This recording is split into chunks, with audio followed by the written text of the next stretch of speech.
She thinks I don't understand numbers. That's been her mistake from the very first day. I'm sitting in my grandmother's kitchen, the one with the yellow curtains she sewed herself back in 1987.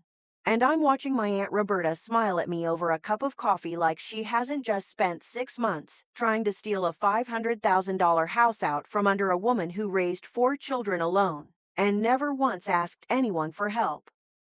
I didn't say a word. I just smiled back. That's the thing about being the quiet one in the family. Everybody underestimates you.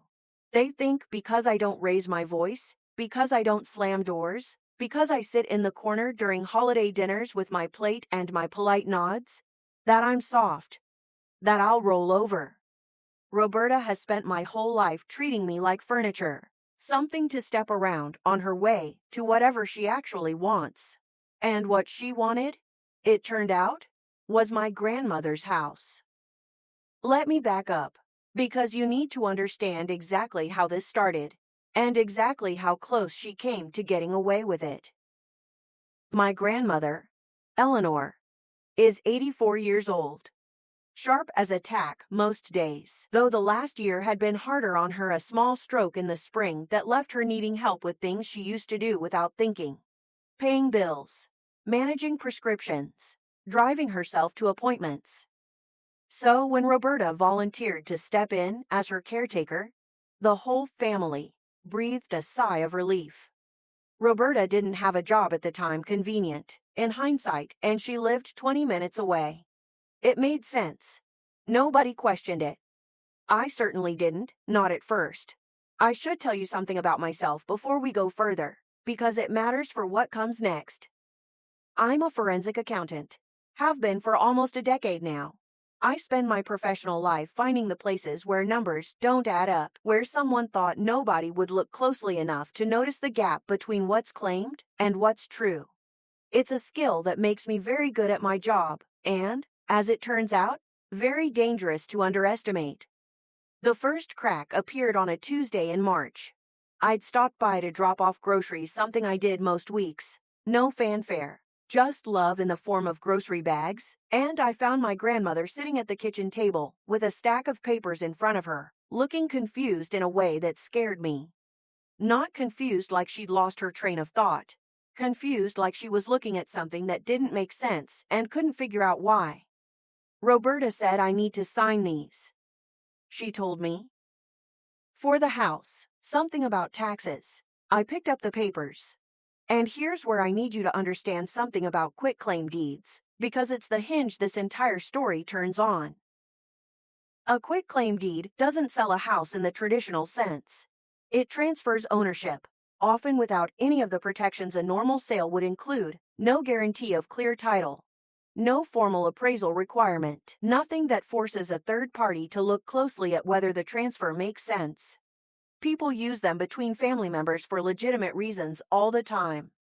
And people who want to move property quietly, without anyone asking too many questions, use them too. This particular deed would have transferred my grandmother's house, the house she'd owned outright for 31 years, worth roughly $500,000 on today's market, into Roberta's name. Alone, not into a trust. Not split between the 4 siblings who would normally inherit it. Just Roberta, with a signature line, waiting for my grandmother's hand, and a notary stamp already pre-arranged for that Thursday. I felt something cold settle into my chest, but I want you to notice what I did next, because it tells you everything about how I operate. I didn't confront Roberta. I didn't call my mother screaming. I didn't even let my face change. I told my grandmother the paperwork looked a little confusing and that I'd help her go through it properly before she signed anything, and that there was no rush. Nothing with the ears or property taxes moves that fast. Deadlines like that don't exist in a week. She trusted me instantly, the way she always has. Then I drove home, and I didn't sleep that night, because I was busy building a folder. If you've ever wondered what it actually takes to stop someone like this, not yell at them, not threaten them, but actually stop them, stay with me. Because the next part is where it gets interesting, and if you want to see exactly how deep this rabbit hole went, make sure you're subscribed.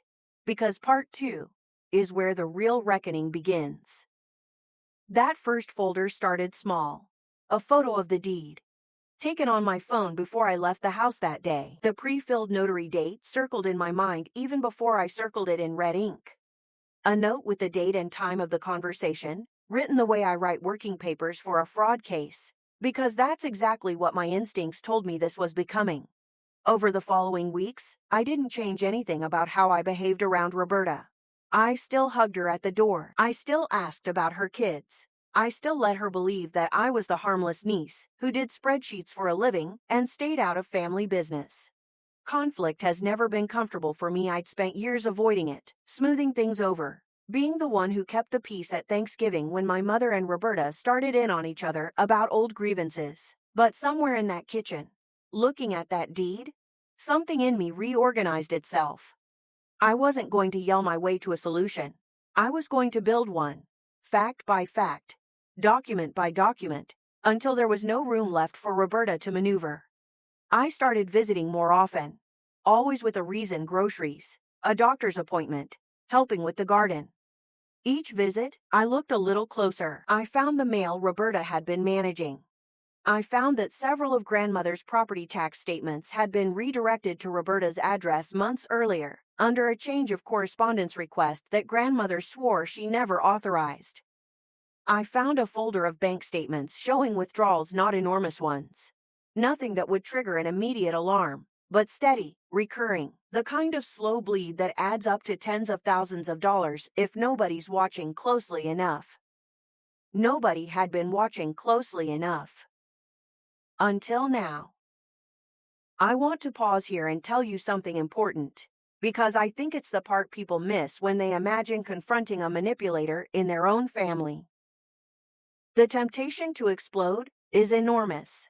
Every fiber of you wants to stand in the kitchen and scream the truth across the table, wants to watch their face crumble in real time. But that satisfaction is cheap, and it's fleeting, and worse than that, it's dangerous. The moment you reveal what you know, you give the other person a chance to destroy evidence, to change their story, to rally sympathy, to claim you're the unstable one making wild accusations out of nowhere. I needed Roberta to keep behaving exactly as she had been. I needed her comfortable. I needed her arrogant. Arrogant people make mistakes, and I needed her to make a few more before I moved. So I played the long game. I requested copies of the property tax records directly from the county assessor's office, using my own name, citing my professional credentials, and my standing as a family member with legitimate concern about elder financial matters. I cross-referenced the redirected mail with dates Roberta had access to the house. I pulled bank statement patterns into a simple ledger, the same way I would for any client suspected of financial exploitation, watching the timeline tighten into something undeniable. And then I found the part that changed everything. The part that meant this wasn't just a greedy niece trying to get an early inheritance. This was something the law had a very specific name for. Something that involved people far more powerful than me. People who don't care about family loyalty, or holiday dinners, or whose feelings get hurt. People who care about one thing only: whether the numbers tell the truth.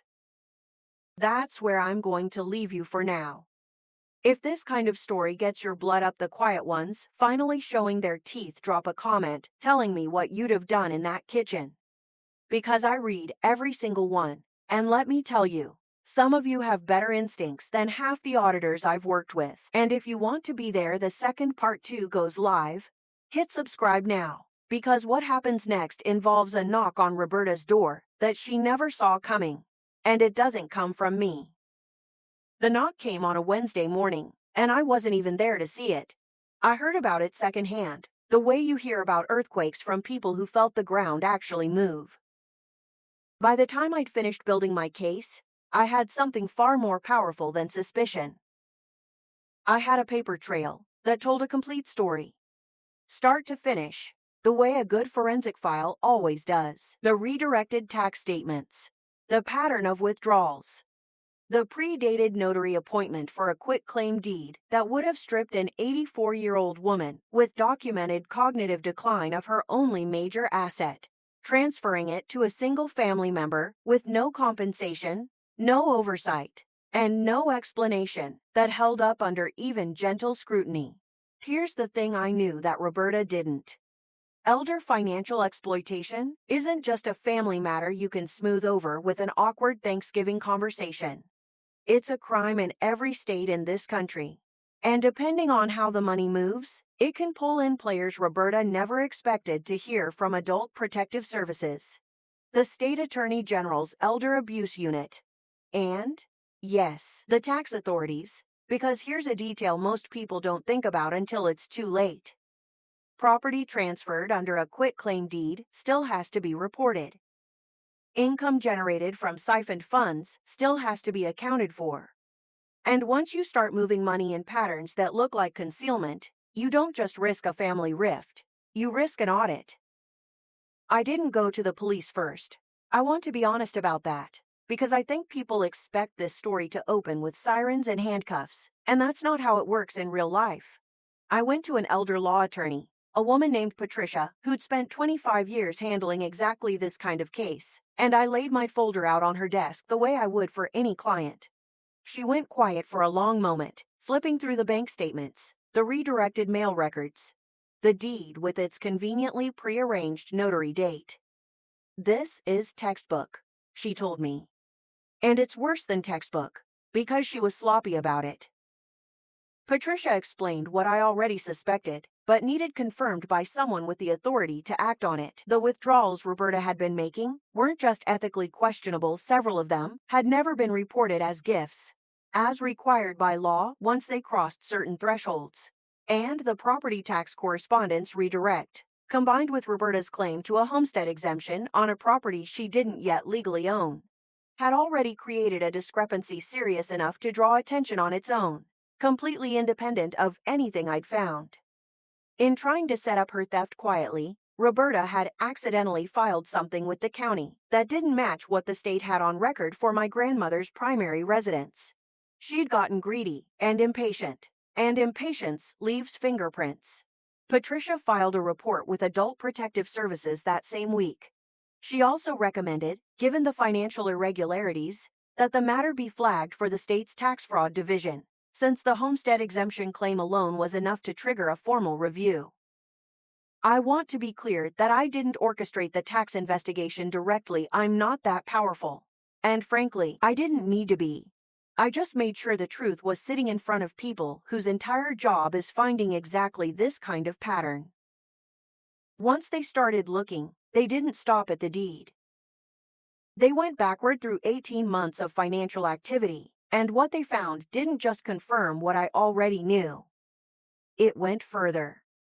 Roberta hadn't just been planning to take the house. She'd been quietly redirecting portions of my grandmother's Social Security supplement and a small pension for almost a year, funneling them into an account she controlled under the guise of managing expenses. It wasn't an enormous sum month to month, which is exactly why nobody had caught it. But forensic accountants and tax investigators don't care about enormous. We care about consistent. And consistent is precisely what convicts people. I remember exactly where I was when Patricia called to tell me the investigation had escalated from a civil matter to one involving potential criminal charges. I was at my desk at work, halfway through a coffee that had gone cold an hour earlier, and I had to set my phone down for a second just to absorb it. Not because I felt guilty, I didn't, not for 1 second. Because every part of this had been Roberta's own doing, but because some old, conflict-avoidant part of me still flinched at the size of what I'd set in motion. Then I remembered the look on my grandmother's face at that kitchen table, confused and frightened by paperwork she didn't understand, trusting the wrong person with the only real asset she had left to give her children. And the flinch passed. The state auditors requested records going back 3 years. They found the homestead exemption fraud first, which on its own carried penalties and back tax liability that Roberta clearly hadn't budgeted for. Then, they found the pattern of fund redirection, which Adult Protective Services had already flagged as financial exploitation of a vulnerable adult, a designation that, once applied, doesn't just disappear. It follows you. It shows up in background checks, It shows up if you ever try to be appointed as a caretaker, guardian, or power of attorney for anyone else, ever again. Roberta tried to call me twice during the weeks the investigation was unfolding. I let both calls go to voicemail. Not out of spite, though I won't pretend there wasn't some quiet satisfaction in it, but because Patricia had advised me firmly that any direct contact at that stage could complicate the proceedings, could be framed later as coercion or family pressure rather than the clean, document-driven case it actually was. I let the evidence speak. It spoke very clearly. The family meeting happened in May, in a conference room at Patricia's office, instead of grandmother's kitchen, which felt right, somehow moving the conversation out of the place where the betrayal had almost happened, into a room built for accountability instead of comfort. My mother was there. My uncle flew in from out of state. Roberta sat across the table looking smaller than I'd ever seen her. The confidence completely drained out of her posture, and when Patricia laid out the timeline, the deed, the redirected mail, the homestead exemption, the withdrawal pattern, the open state investigation, nobody in that room said a word for almost a full minute. It was my mother who finally broke the silence, turning to me with an expression I'll never forget, somewhere between disbelief and fierce, protective pride. "You knew. You knew all of this and you didn't say anything?" "I knew enough to be quiet," I told her. If I'd said something the day I found that deed, Roberta would have destroyed the evidence and called me paranoid in front of the whole family. I needed her to keep being herself long enough for the truth to build its own case. Roberta didn't get the house. She didn't get the quitclaim deed signed. She didn't get the homestead exemption she'd fraudulently filed. And the state's investigation ultimately resulted in a restitution order requiring her to repay every redirected dollar, plus penalties, plus the back taxes owed on the exemption fraud, a number that, once interest and fines were tallied, came to almost double what she'd actually managed to siphon off in the first place. She was also formally barred from serving as caretaker, guardian, or financial power of attorney for any vulnerable adult in the state, a restriction that will follow her for the rest of her life. The family didn't press criminal charges in the end, mostly out of consideration for my grandmother, who didn't want a public trial dragging her name and her diminished capacity through a courtroom. But the financial consequences alone were enough to make sure Roberta never came near my grandmother's finances again. As for my grandmother, she's still in that house with the yellow curtains, and she's no longer alone in managing things. I handle her finances now, formally, with the proper legal documentation, this time power of attorney, regular oversight from Patricia's office, transparency built into every transaction, so nothing like this can ever quietly happen again. The house will pass to all 4 of her children equally when the time comes, exactly as it should have all along, and not 1 cent of it will ever sit in an account Roberta controls. People ask me sometimes if I regret staying quiet for as long as I did, if I wish I'd confronted Roberta the moment I saw that deed sitting on the table. I don't. Conflict avoidant doesn't have to mean weak. Sometimes the quietest person in the room is the one quietly building the case that ends everything. I learned that lesson in a kitchen with yellow curtains, and I don't think I'll ever forget it. If you made it this far, I want to hear from you. Tell me in the comments whether you'd have confronted her on day 1 or played the long game like I did, because I'm genuinely curious how many of you have the patience for this kind of quiet warfare. And if you haven't already, subscribe, because there are more stories like this one coming, and trust me, some of them get even more satisfying than this.